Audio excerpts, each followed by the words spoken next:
Para aqueles que iniciam uma vida limpa, pretendem fazer isso, eu acho que é de bom ouvir a gente discutindo essa questão, como ficar limpo na rua, tanto as pessoas que foram internadas como aquelas que não, as dificuldades, esse primarismo de início, as dificuldades que a pessoa vai viver, talvez isso possa ajudar familiares e mesmo dependentes aí que estão começando a sua caminhada numa vida nova. O assunto de como estar limpo na rua, o pós-internação, algumas coisas são muito importantes, são coisas que são repetidas para todo adicto que está numa internação, do que fazer, do que não fazer, do que evitar, e são coisas básicas.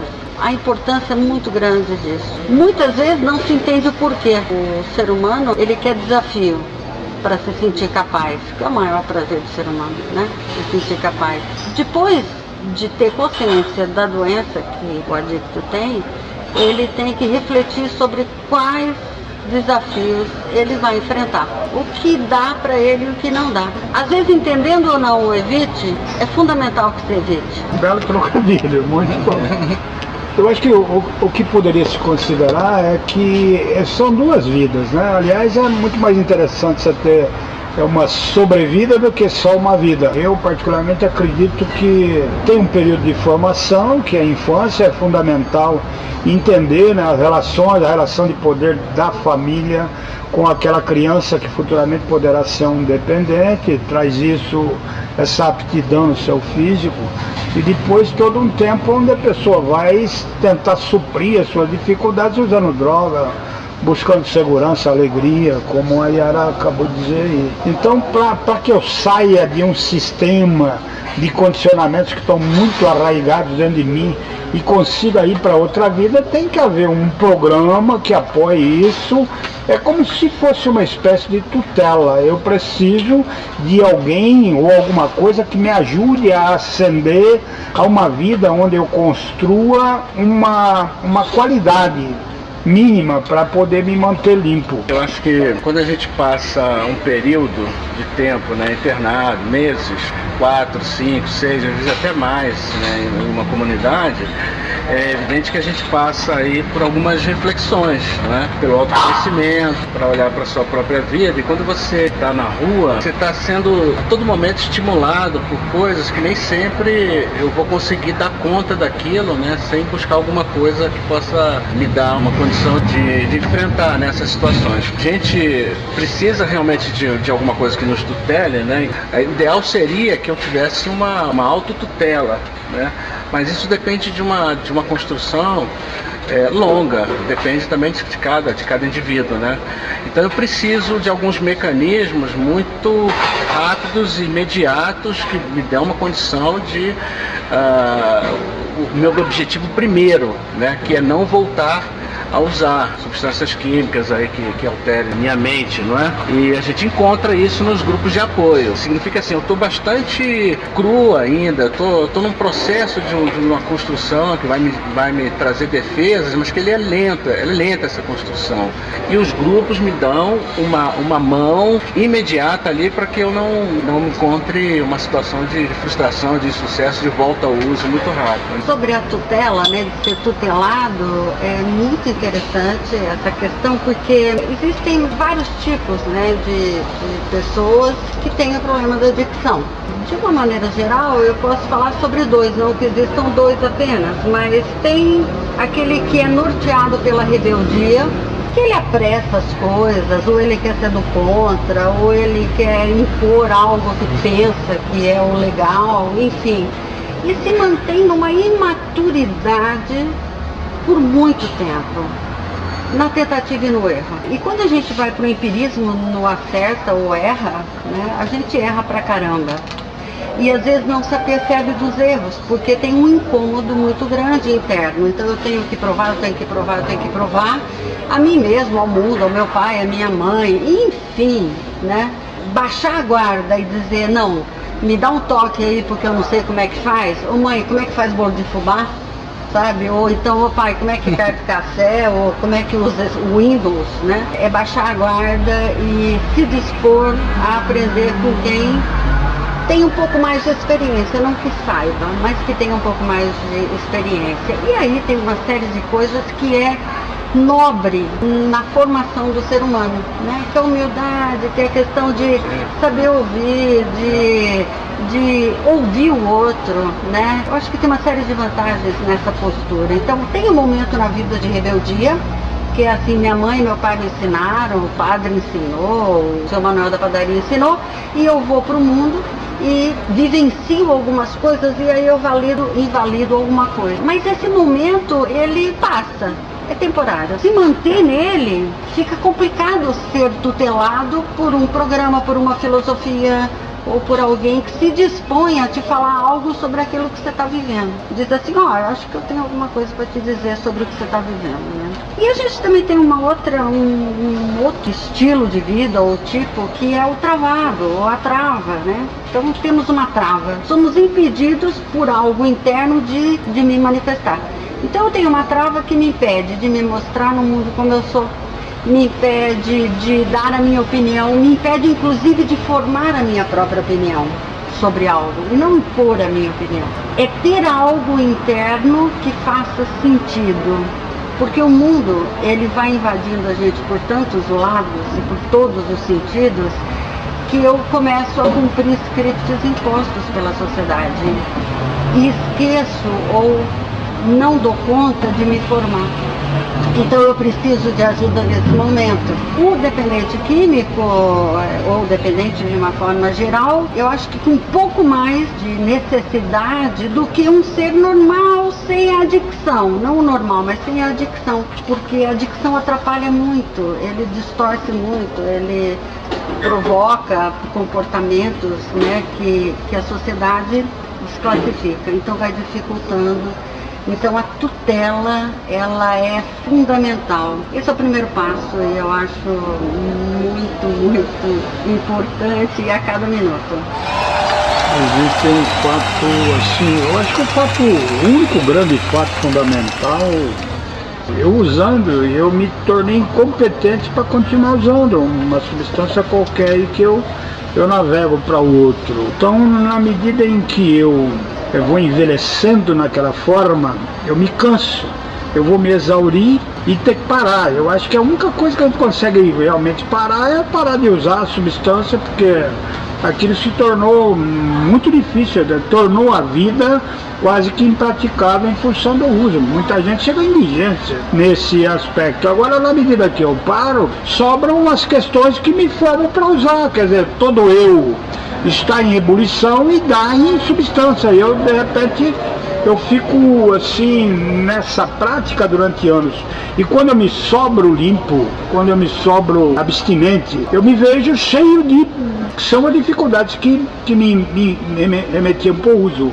E como é impossível de usar, eu preciso melhorar os níveis. Por exemplo, se você pegar uma pessoa bastante brava, irritada, ela vai continuar com esse padrão. Ela não vai, de repente, se tornar um Buda ou um Dalai Lama. Ela pode até comprar os livros do Dalai Lama e deixar ele feliz. Há questões do comportamento, do caráter, questões básicas que me pertencem e que não vão ser alteradas assim, quer dizer, vão ser melhoradas na emergência de não poder usar. Então eu não vou me tornar um ser voante em função de ter parado de usar, muito embora existam pessoas que tentem passar essa maneira teatralizada de olha pra mim, que herói que eu sou, olha que eu fiz e tal, porque o mundo hoje é muito isso, né? No mundo do shopping, né? Onde as pessoas primam pela aparência, né? E tentam mostrar muito do que não são. Então eu vou viver com a minha realidade, dura, difícil, às vezes extremamente difícil, e ter que me manter limpo. Então eu tenho que fazer isso da melhor forma, que o fato de ficar limpo não me transforma em uma pessoa extremamente infeliz, deprimida, E eu tenho que usar todos os recursos possíveis para poder evitar isso e transformar a minha abstinência em alguma coisa muito tranquila. Eu tenho essa experiência, né? Não foi só uma vez que eu busquei recursos, né, para não usar nenhum tipo de substância, né? E eu percebi que cada vez eu procurava uma alternativa para isso, né? E às vezes todas elas juntas. Por exemplo, um grupo de apoio que tivesse uma filosofia, né, que tivesse espiritualidade, por exemplo, fazer terapia individual, por exemplo, ter também um acompanhamento psiquiátrico, me utilizar de medicamentos, né, que dão conta às vezes da ansiedade, né, da agressividade, do humor oscilante, né? E às vezes nem com todos esses recursos eu conseguia ainda ficar sem o uso de alguma substância, né? Eu acredito que hoje a gente tem um quadro aí, né, triste, né, de que a maioria das pessoas que se tratam para o problema da dependência química, elas acabam voltando ao uso, embora todas essas propostas e todos esses recursos. Então a gente precisa pensar naqueles recursos prioritários, né, que vão dar conta para aquele momento exato em que eu não estou conseguindo realmente dar conta, né? Não consigo ter autocontrole, autodomínio, eu preciso de uma ferramenta imediata para que eu não retorne, porque retornar ao uso não é alguma coisa que, pô, usei, parei, voltei de novo, né, a não usar. Não, realmente aquilo parece que destrói tudo, aquilo que eu construí em algum tempo em que eu fiquei numa abstinência. Então eu preciso de um mecanismo que ele seja de uso rápido, acessível, fácil, a enfrentar essa situação, que é o problema da maioria, não é? Eu acho que nesse período de transição de uma vida usando drogas e de falência praticamente total para um momento de tranquilidade, onde eu possa sobreviver muito de uma maneira pacata, simples, a minha maior questão, que seria o uso, há necessidade de transpor esse período que está mais ou menos localizado em 1 ano, talvez um pouco menos, um pouco mais, com a ajuda de pessoas que tenham competência para me ajudar. Então, vou pensar, por exemplo, uma pessoa que se quebra toda aí, que tem um problema de osso e tal, ela de repente ela precisa, ela não pode prescindir da fisioterapeuta, né? O fisioterapeuta é fundamental para esse período de transição, onde a pessoa possa se resgatar fisicamente. A pessoa que vai ficar limpa nesse período de transição, se ela não tiver um apoio assim, muito humano, muito próximo, que possa acudi-la nas suas dificuldades, para que os momentos de dificuldade não se transformem em vontade de usar, ou em uso propriamente dito, então fica muito difícil. Eu acho que uma grande parte das pessoas que se internam e que voltam a usar assim nos primeiros meses após estarem internados, ou mesmo limpos sem internação, eu acho que as pessoas caem por falta desse tipo de sustentação, né? Quando a pessoa vai voar de asa delta, ela precisa de um instrutor. Quando a pessoa vai pular de paraquedas, ela pula junto e tal. Então tem toda uma adaptação, uma vida limpa. E isso não dá para fazer um simples voluntarismo, né? Ficar construindo um discurso e tal, e de repente eu não me sustento com um discurso falso, né? Onde eu sou um cara sem força.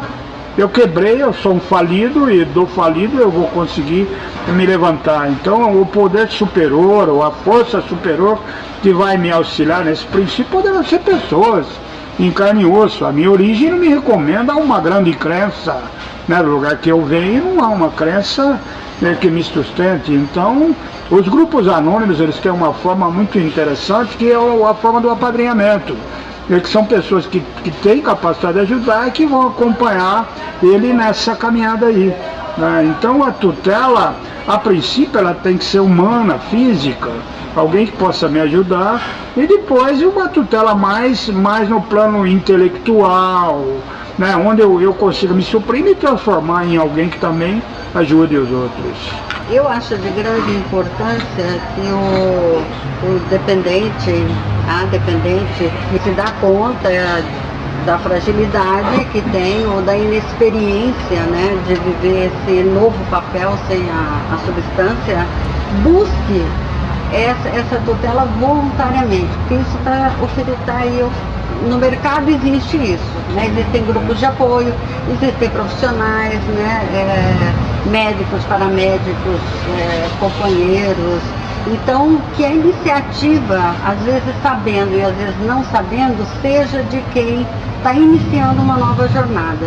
Acho fundamental, né, para que ele não tenha que ser convencido, né, mas que ele se disponha, né, a aprender algo que, na verdade, ele não sabe. Ele perceba uma deficiência e, né, vá para lá. Eu vejo uma coisa muito interessante entre as pessoas que têm um número muito elevado de internações e as pessoas que com uma única internação, por exemplo, mudam o rumo da vida. Que diferença é essa? Eu atribuo a procurar ajuda, eu atribuo a ser tutelado por alguém ou por alguma instituição, eu atribuo a rebeldia de querer se impor algo que eu não sei, né, impor a ideia que se tem sobre isso, em vez de buscar essa ideia que se tem. Dentro desse contexto, o que é importante é assim, eu não... Depois que eu saio de uma internação, eu volto a sentir as coisas, porque no momento da internação eu vou começar a refletir sobre coisas que eu não refletia. Sobre aquilo que aconteceu comigo, aí eu começo a perceber as coisas que estão e as pessoas que estão ao meu redor, tudo que foi comprometido. Eu me apercebo que o mundo é imenso e que o número de pessoas que estão ligadas a mim também é muito grande. Então tem a avó, tem a tia-avó, tem a mãe, tem a irmã, tem o cachorro, tem o meu curso de inglês, tem o encontro com alguém que eu deixei de ir. Então eu começo a me sensibilizar com algumas coisas que eu voluntariamente ou por uma inabilidade eu me mantive adormecido porque eu não aguentava. O mundo ele vai ser muito grande e a minha sensibilidade vai me colocar num mundo quase que indecifrável. E aí eu vou precisar suportar a minha sensibilidade. Ou eu vou me tornar uma pessoa que racionaliza quase tudo. E eu não vou ter mais uma curiosidade do mundo, eu vou me impedir assim, de interagir com outras pessoas, de me mostrar e de aprender com o outro. Então, a tutela, voltando à tutela, aquela que eu vou buscar, ou aquela que quem precisa vai buscar naquilo que precisa, para eu poder elaborar a minha sensibilidade. Eu particularmente acredito que aquilo que chamam de recuperação, parar de usar e conseguir ter uma vida limpo e coexistir aí sem precisar usar, eu acho que está muito ligado à percepção de que existem mais pessoas no mundo. A dependência química, ela tem o seu núcleo, a sua natureza no isolamento egoísta, onde a pessoa se vê como se estivesse dentro de um tubo de espelho e para todo lado que ela olha só vê ela. E quando eu vou me exaurir daquela forma de uso, quando eu vou me exaurir, quando eu vou cansar, e isso vai acontecer, vai se tornar possível uma vida limpa na medida em que eu percebo que existem outras pessoas que só têm o azar de ter meu sobrenome ou meu sangue nas suas veias. E aí eu torno possível uma vida limpa, porque esse é o fim do isolamento. É onde eu sou capaz, a partir do fundo do meu egoísmo que quase me destruiu, de conseguir olhar para o mundo e gritar, tem alguém aí, por favor, alguém aí me ajude. E aí a ajuda vai aparecer quando eu verbalizo isso. Eu percebo o seguinte, que nos programas, um programa como um programa dos grupos de apoio, né, que é uma filosofia que olha para o adicto de um modo geral, né? Eu enfrentei, por exemplo, essa semana uma situação, né, que eu percebi que eu não tinha um mecanismo ainda de defesa para não passar, né, do sentimento para a ação, né?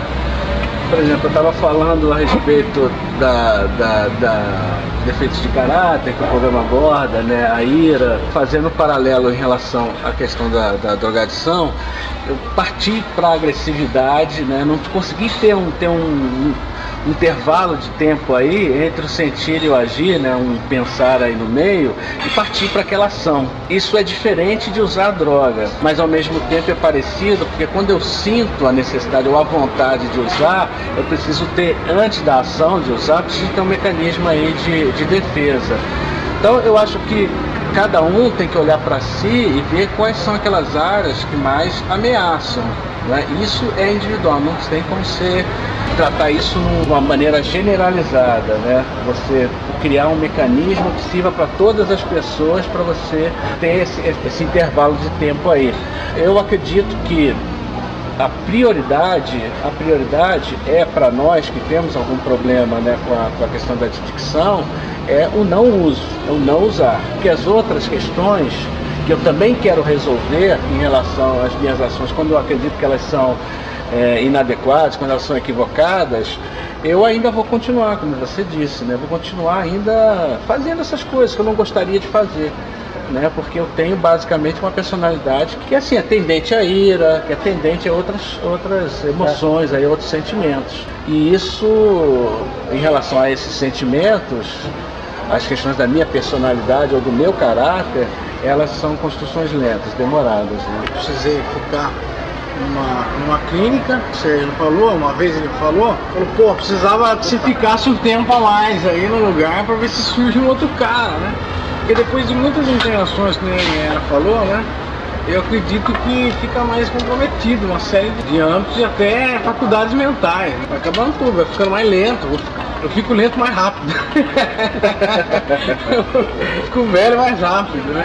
E aí eu acabo tendo que me refugiar numa clínica durante um ano, né? Não porque é uma clínica, mas porque era a única alternativa que eu tinha naquele momento. Eu vi que eu perdi determinados valores, assim, extremamente importantes, que eu tinha conquistado num tempo limpo, e aquilo lá de repente nunca mais vai voltar, entendeu? Porque é uma outra configuração, já é um outro pensamento, num outro momento, um outro contexto, e as coisas me abalaram muito também, né, em relação a não só a autoestima, né? A minha capacidade mesmo foi seriamente afetada, né? Sou um cara que eu não gravo mais muita coisa. Não foi tudo, né? Não se esgotou, calma, mas ainda tenho 30, dá pra correr um pouco. Não sou um cara que consigo uma jornada de trabalho muito longa. Sou um cara que o cigarro dentro acabou comigo, junto com as outras substâncias, e hoje eu tive que me refugiar na clínica pra esperar o tempo passar. Pô, o que seria isso, né? O que o tempo diria a respeito nesse sentido, né? Por que esse tempo teve que ser maior, teve que ser dessa maneira, e por que para a maioria das pessoas tem que ser realmente dessa maneira? Parece que eu vejo, no âmbito que eu trabalho, eu vejo que as pessoas que têm várias internações acabam tendo que recorrer a esse mesmo recurso. Ficar num lugar, sendo tutelado mesmo, com tudo que vocês estão falando, e de repente uma observação muito maior e uma incapacidade de se autogerenciar. O que me ocorre é assim, né, não como uma verdade absoluta, mas as pessoas que têm várias internações, elas resistem mais à tutela, né? Parece que tem uma pressa, uma urgência de superar a dificuldade muito rápido, muito rápido. Há uma ansiedade muito grande, fora do padrão do que eu considero a normalidade, dentro do que eu já pude ter experiência e contato. A ansiedade é muito favorável para o ser humano porque ela te prepara para a luta ou para a fuga, né, que a gente chama de estresse, que é uma predisposição em aumentar uma atenção sobre algo. Quando não se sabe que a atenção é essa, para qual algo é esse, né? Tem uma confusão. E nessa confusão, você pode sair correndo na hora de parar, você pode se atrapalhar nisso. Quando você se atrapalha e parece que está dando certo, fortalece o comportamento. E aí quando você vê, você já está de novo dentro de uma clínica, cara. De novo você está dentro de uma clínica. E fala, puxa vida, não deu certo de novo. E isso vai enfraquecendo, né, as suas convicções. Parece que nada do que você pensa e nada do que você elabora ou a forma como você decifra o mundo não funciona. E a necessidade disso se construir novamente também vem o sinal de urgência e emergência. Então eu meio que faço as coisas, não encaixo bem o Lego, né? E deixo lá montado no meu quarto, e quando eu volto depois da escola, o Lego despencou de novo. E refazer isso acaba sendo aborrecido, enjoativo, meu grau de interesse, a minha atenção, tudo vai sendo minada. É importante, a primeira coisa, para entrar em recuperação, é saber que daqui para frente você vai ter que ter muita calma. Você vai ter que ter muita calma. Você vai ter que ter muita calma.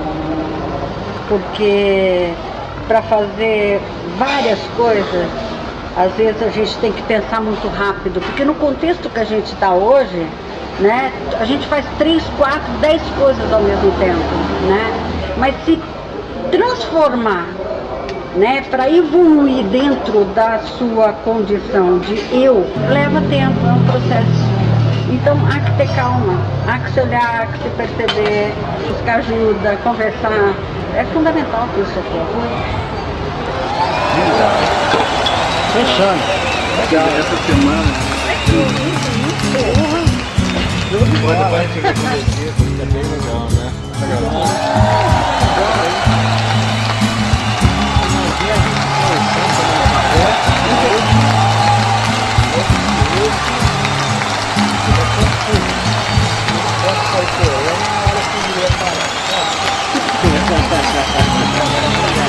O ouvinte falou uma coisa que é verdade. Fazia nada.